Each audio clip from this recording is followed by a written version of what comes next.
Bonjour, dans cette vidéo, on va parler sur la membrane plasmique. Tout d'abord, on va commencer par la définition de la membrane plasmique. La membrane plasmique est la membrane qui délimite une cellule, c'est-à-dire elle sépare l'intérieur de la cellule ou le cytoplasme du milieu extracellulaire ou extérieur. Donc, elle assure la communication entre le milieu extérieur et le milieu intérieur. Elle est majoritairement composée de lipides, particulièrement de phospholipides, entre lesquels des protéines peuvent s'insérer. Contrairement aux membranes des bactéries et des cellules végétales, celles des cellules animales contiennent des molécules de cholestérol, ce qui les rigidifie et augmente leur imperméabilité vis-à-vis des molécules hydrophiles. Deuxièmement, on a la structure de la membrane plasmique.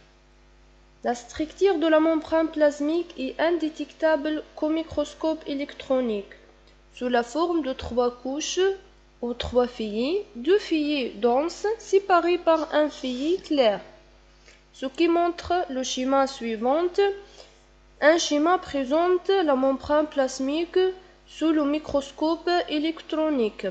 On peut schématiser comme la figure suivante aussi.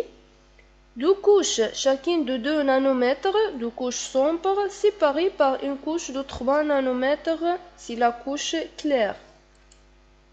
Puis, on voit la composition chimique de la membrane plasmique. Quelles sont les molécules qui entrent dans la composition de cette membrane?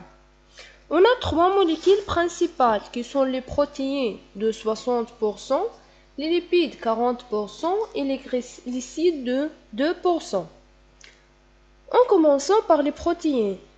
Les protéines, soit intégrées ou intrinsèques, ou bien périphériques ou extrinsèques, et dernièrement les glycoprotéines.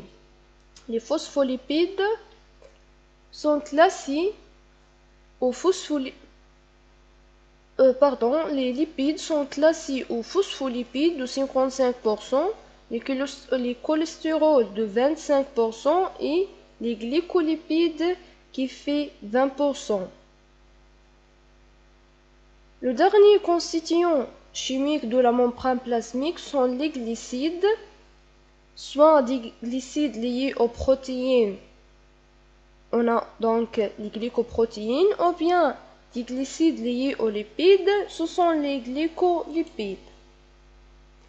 Maintenant, on va parler sur la structure tridimensionnelle de la membrane plasmique. En commençant par la bicouche phospholipidique. La bicouche phospholipidique, comme on l'en voit, 2 couches sombres séparées par une couche claire. Les 2 couches sombres présentent les groupes hydrophiles, c'est-à-dire les groupes qui aiment l'eau, tandis que les groupes hydrophobes sont réunis au milieu du groupe hydrophile, donc fait la couche claire. Deuxièmement, on parle des protéines. Les protéines, que ce soit les protéines intrinsèques, c'est-à-dire intégrées, ou bien les protéines périphériques extrinsèques, ce sont les protéines de surface. Comme le présente le schéma suivant, une bicouche phospholipidique traversée par des protéines, ce sont les protéines intrinsèques, comme numéro 3 et numéro 4, ou bien des protéines de surface comme le protéine 1 et le protéine 2, sont des protéines extrinsèques, périphériques. Pour la molécule 5, présente que les protéines intrinsèques peuvent être en contact avec des autres protéines dans le milieu intracellulaire.